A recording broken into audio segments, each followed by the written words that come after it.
10वी किंवा 12वीचं original marksheet तुमच्याकडून हरवलं असेल किंवा 10वी आणि 12वीचं पासिंग सर्टिफिकेट तुमच्याकडून हरवलं असेल किंवा खराब झालं असेल तर ते तुम्ही आता मोबाईलमध्ये डाउनलोड करू शकता, तेही 2 मिनिटात. तर ते कसं डाउनलोड करायचं आहे हेच आपण या व्हिडिओमध्ये पाहणार आहोत. तुम्ही डाउनलोड करून मोबाईलमध्ये सेव्ह पीडीएफच्या स्वरूपात सुद्धा ठेवू शकता. तर व्हिडिओला सुरुवात करूया. सगळ्यात पहिले तुम्हाला प्ले स्टोअरवरती जायचं आहे. प्ले स्टोअरवरती गेल्यानंतर तुम्हाला डिजी लॉकर म्हणून सर्च करायचं आहे. डिजी लॉकर सर्च केल्यानंतर तुम्हाला ॲप दिसेल डिजी लॉकर म्हणून, त्या ठिकाणी तुम्हाला इन्स्टॉल करायचं आहे. तर तुम्ही त्याला इन्स्टॉल म्हणून क्लिक केल्यानंतर तुमचं ते ॲप आहे ते मोबाईलमध्ये इन्स्टॉल होईल. इन्स्टॉल झाल्यानंतर तुम्हाला ते ॲप ओपन करून घ्यायचं आहे. ओपन केल्यानंतर तुम्हाला या ठिकाणी अशा प्रकारे इंटरफेस दिसून येईल.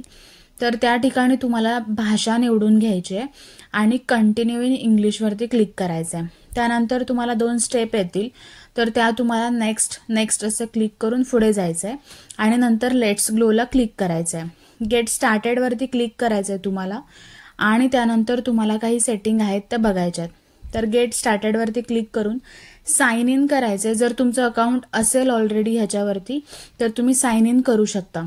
साइन इनमध्ये काय येतं, मोबाईल नंबर टाकू शकता किंवा मोबाईल नंबरने नसेल केलेलं तुम्ही तर तुमचं युजर नेम असेल तर युजर नेमवरती क्लिक करून तुमचं जे डिजिट तुम्ही ठेवलं असेल 6 डिजिट ते पासवर्ड म्हणून साइन इन करू शकता. पण तुमचं अकाउंट नसेल तर पहिल्यांदा तुम्हाला ह्याच्यावरती अकाउंट करून घ्यावं लागेल. क्रिएट अकाउंटला क्लिक करायचं आहे. क्रिएट अकाउंटला क्लिक केल्यानंतर तुम्हाला या ठिकाणी काही माहिती भरून घ्यायची, जसं की तुमचं नाव आधार कार्डवर आहे तसं, तुमची डेट ऑफ बर्थ, जेंडर, त्यानंतर मोबाईल नंबर, ईमेल आयडी आणि तुम्हाला 6 डिजिटचा एक पिन तयार करायचा आहे. आपण पासवर्ड म्हणून तयार करतो अशा पद्धतीने.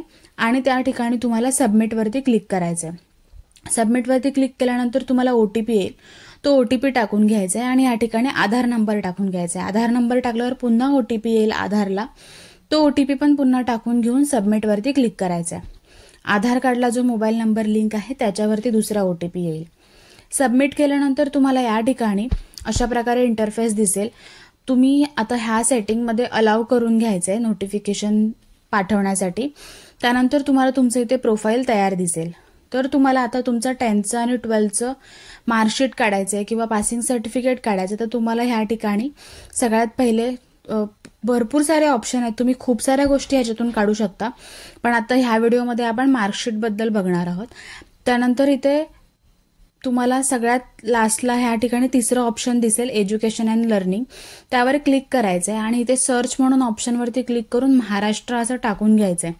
तुम्हाला महाराष्ट्र बोर्डसाठी तुम्हाला 3रं की 4थंच ऑप्शन येईल, त्याच्यावर तुम्हाला क्लिक करायचं आहे. ह्या ठिकाणी तुम्ही बघू शकता 10चं 12चं मार्कशीट किंवा पासिंग सर्टिफिकेट तुम्ही काढू शकता.